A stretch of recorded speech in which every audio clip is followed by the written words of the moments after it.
বলেছে ওই বালক ছেলেটি তো আর দীক্ষা শিক্ষা বলতে কিছু বুঝবে না, তাই সহজ করে বুঝিয়ে বলেছে কানে মন্ত্র নিতে হয়। তাই বলে একটু যাও দেখিনি কানে কি মন্ত্র। ভাগ্যিস তুমি বলেছিলে, না হলে তো আমি কাজ করতে পারতাম না। তখন আমার ভগবান বলেছে, ভগবানের কথায় আছে, সে ভগবান ঠাকুর বলেছে যে ওভাবে নয়, তুই শুদ্ধ আচারে আমার কাছে আয়, স্নান আদি শেষ করে আমার কাছে আয়, আমি তোর কানে মন্ত্র দিয়ে দেব। তখন আমার সেই ভগবান ঠাকুর বিহারীর কানে মন্ত্র দিয়ে দিল, কান ছিদ্র করে দিল। আবার যখনই সেই মন্ত্রটা নিল, তখন আমার ভগবান ঠাকুর বলেছিল, জানিস মহাপ্রভু শ্রী গৌর হরি যার কাছ থেকে দীক্ষা নিয়েছিল, কানে মন্ত্রটা নিয়েছিল ঈশ্বরপুরে, তার ভক্তর চরণে হাত দেয়, তবে তার শিষ্যর মহা বড় অপরাধ হবে।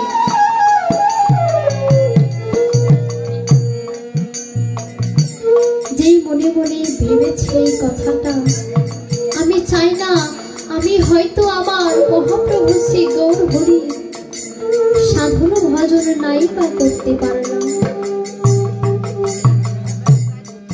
তবে যেহেতু ভক্ত অঙ্গ আর গুরুর অঙ্গ একই হয়, তখন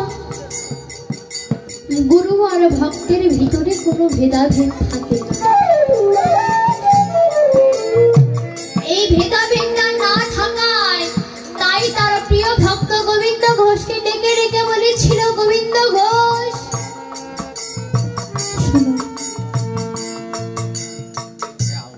ভক্তের মাঝে আর গুরুর মাঝে কোনো পার্থক্য থাকে না। যেহেতু আমি হতভাগা যে ভগবান আমাকে মহাপ্রভু শ্রী গৌর হরি ভক্ত হিসেবে করে পাঠিয়েছে, তাই আমি আমার ভক্তের চরণ সেবা করতে পারবো না, আমার শিষ্যের চরণ সেবা করতে পারবো না। তাই আমি তোমাকে বলে যাচ্ছি, আমার হয়ে তুমি একটু আমার গৌর হরির ভজনটা করে দিও। তুমি আমার গৌর হরির ভজনটা আমার হয়ে করে দিও।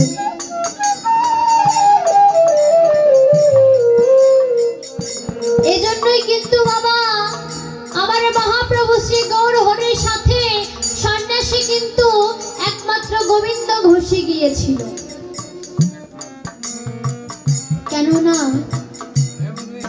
ভক্তের মনের কথা যেমন গুরু বুঝতে পারে, গুরুর মনের কথাও তেমনি ভক্ত বুঝতে পারে, তাই সে বুঝতে পেরে আমার গোবিন্দ ঘোষকে নিয়ে গেছে। এদিকে আমার বিহারীর কর্ণ ছিদ্র করে দিল মন্ত্র দিয়ে, সেই বিহারী চলেছে বৃন্দাবনের উদ্দেশ্যে। হেঁটে হেঁটে যাচ্ছে, এদিকে আমার সেই গুরুদেব ডাক দিয়েছে, ওরে বিহারী। তখন আমার সেই বিহারী লাল পথে চলতে চলতে তখন যখন পথে চলে, তখন চুপি চুপি গুটি গুটি পায়ে হাঁটে, আর সবাইকে জিজ্ঞাসা করে, তোমরা কি জানো বৃন্দাবনের রাস্তাটা কোন দিকে? অনেকে দেখিয়ে দেয়, আবার অনেকে দেখিয়ে দেয় না। আমার সেই আমার বিহারী লাল গুটি গুটি পায়ে যখন হাঁটে, তখন সে হোঁচট খেয়ে পড়ে যায়। হোঁচট খেয়ে পড়ে গিয়ে তার পা থেকে রক্ত ঝরতে থাকে।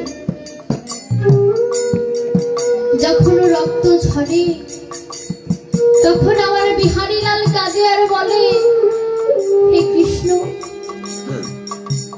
তোমার বাড়িতে যাবার জন্য আজকে আমার পা থেকে রক্ত ঝরেছে,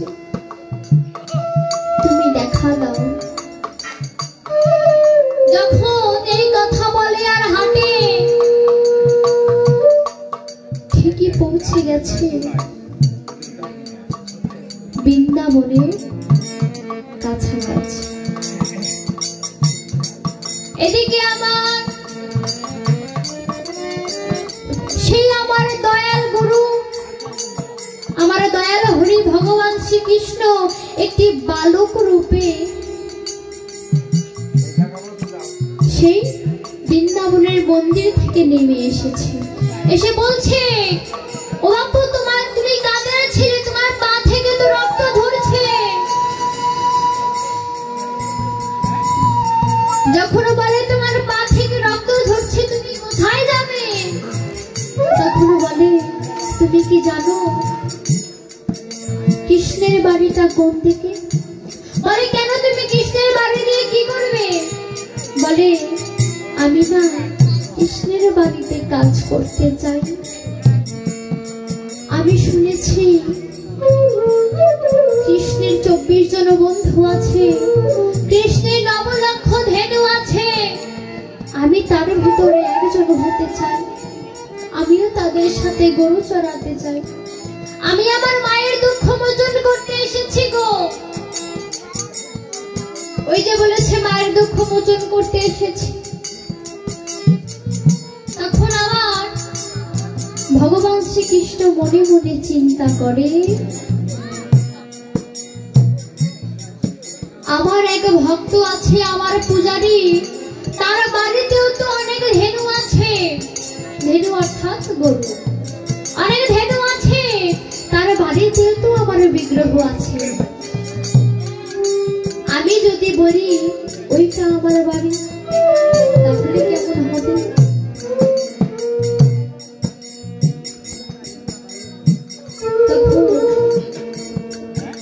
আমার সেই কৃষ্ণ বলে, ওই যে বাড়িটা দেখা যাচ্ছে, ওইটা হলো কৃষ্ণের বাড়ি।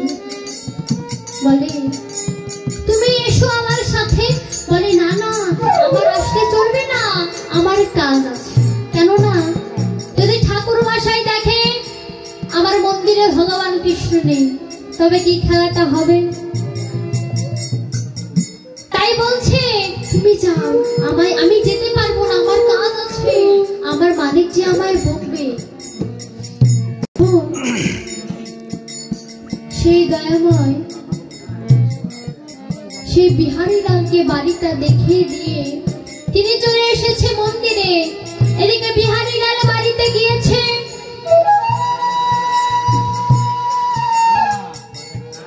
বাড়িতে গিয়ে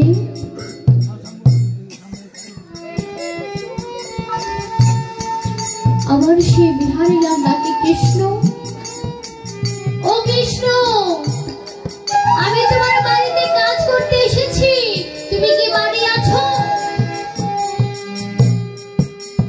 যখন এই কথা বলে ডাকে, ওই মন্দিরের পূজারী বেরিয়ে এসেছে। ওই মন্দিরের পূজারী বেরিয়ে এসে বলছে, এই বাচ্চা ছেলেটা কে গো তুমি? কোথা থেকে এসেছো? আর কৃষ্ণ কৃষ্ণ বলে কাকেই বা ডাকছো? বলে, এটা কৃষ্ণের বাড়ি না? বলে, হ্যাঁ, এটা কৃষ্ণের বাড়ি। তোমার কাজ কি এখানে? বলেছিল, আমি শুনেছি কৃষ্ণের 9 লক্ষ ধেনু আছে, কৃষ্ণের 24 জন বন্ধু আছে, আমিও তার ভিতরে একজন হব।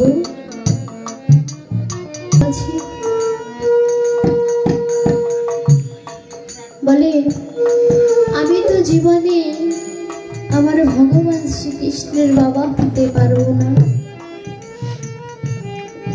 আমি যেহেতু আমার ভগবান শ্রীকৃষ্ণের বাবা হতে পারবো না, আমি যদি ওকে বলে একটু ভগবান শ্রীকৃষ্ণের বাবা হওয়ার যোগ্যতাটুকু লাভ করি, যদি একটু একটু ডাকটুকু শুনতে পারি। সেজন্য সেই বিহারীলালকে বলছে আমি কৃষ্ণের বাবা। বলে ও তুমি কৃষ্ণের বাবা বুঝি? বলে হ্যাঁ। যখন এই কথা বলে, জানো আমার না বাবা নেই, আমি না বাবার ডাকটাকে অনেক ভয় পাই, কেননা আমি যখন হয়েছি তখন আমার বাবা আমাকে রেখে চলে গেছে। সেই জন্য আমি আর কাউকে বাবা ডাকি না, এই ভয়ে যদি আমায় ছেড়ে সে কোনোদিনে চলে যায়। এই কথা ভেবে আমি আর কাউকে বাবা ডাকি না। তবে আমি কি তোমাকে একটু বাবা ডাকবো? তুমি আমাকে ছেড়ে যাবে না তো? বলে হ্যাঁ ডাক। আমার তো 4টে ছেলে, 3জন হলো আমার জন্ম দেওয়া ছেলে, একজন হলো আমার ভগবান শ্রীকৃষ্ণ আমার ছেলে। আজকে থেকে 5 নম্বর আমার ছেলে হলি তুই বিহারীলাল। আজ থেকে তুই আমায় বাবা বলে ডাকবি। যখন এই কথা বলে, আচ্ছা ঠিক আছে, তবে বলো দেখিনি কৃষ্ণ কোথায়? আমি যাব না গরু চড়াতে। বলেছিল এদিকে এদিকে ডেকে নিয়ে গিয়ে পুকুরের ঘাটে এনেছে। পুকুরের ঘাটে না নেমেছে, স্নান করতে যা দেখি। স্নান করতে গিয়েছে, স্নান করতে গিয়ে আবার সেই ঠাকুর মশাই কি করেছে? বিহারীর মাথা খানা জলে চেপে ধরেছে। যখন সেই বিহারীলালের মাথা খানা চেপে ধরেছে, তখন আমার বিহারীলাল ছটফট করছে, কিন্তু সেই ঠাকুর ছাড়ে না।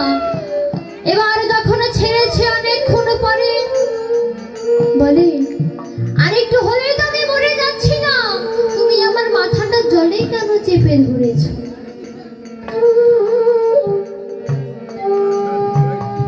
যখন এই কথা বলে, তখন আমার সেই ঠাকুর মশাই বলেছিল, তুই তো ভগবান দেখতে চেয়েছিস, এই দেখ তোর ভগবানকে দেখিয়ে দিলাম।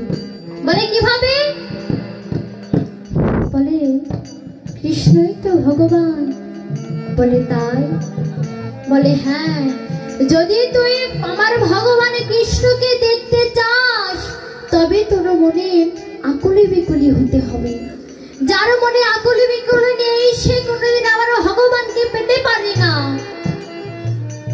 যাকে ভগবান, যার ভিতরে ভগবান দেখার জন্য কোনো কষ্ট নেই, আকুলি বিকুলি নেই, যে নিরজনে ডাকতে পারে তাকেই আমার ভগবান দেখা দেয়। তাই বলেছে ভগবানকে দেখতে হলে তোকে আগে মনের ভিতরে আকুলি বিকুলি আনতে হবে, ভগবানের সেবা করতে হবে। বলে আচ্ছা ঠিক আছে, এবার তুমি আমায় ভগবান শ্রীকৃষ্ণকে দেখাও। কি করে দেখাবে? ভগবান তো মন্দিরে। এবার কি করেছে? বলে তুই এই দেখ আমার যে গোয়ালে যে গরুগুলো আছে, সেই গরুগুলো নিয়ে তুই মাঠে চলে যা, মাঠে গরু চড়াতে যা, দেখবি আমার কৃষ্ণ এবং তার 24 জন বন্ধু সবাই তোর কাছে এসে দাঁড়াবে। যখন ঠাকুর মশাই এই কথা বলে, তখন আমার সেই ছোট্ট ছেলে বিহারীলাল গরুগুলোকে নিয়ে মাঠে চলে গেছে। যখন মাঠে চলে গেছে, মাঠে চলে গিয়ে দেখে কোথায় ভগবান কৃষ্ণ, কোথায় তার 24 জন বন্ধু, কেউ তো দেখতে পাচ্ছি না, শুধু ফাঁকা মাঠ দেখতে পাচ্ছি। কোথায়? আমাকে তো ভগবান দেখতেই হবে। আমাকে যে ঠাকুর মশাই পাঠিয়ে দিল ওখানে ভগবান আছে। তবে ঠাকুর মশাই আসবার আগে একটা কথা বলেছিল, তুই যদি ভগবানকে দেখতে চাস, আমার কৃষ্ণকে দেখতে চাস, তবে তোর একটি কাজ করতে হবে। কি কাজ? বলে, নিরজনে বসে চোখ দুটো বন্ধ করে, দরজা জানালা বন্ধ করে যদি তুই ডাকারও মতো ডাকতে পারিস, তবে আমার সেই ভগবানকে পেতে পারিস।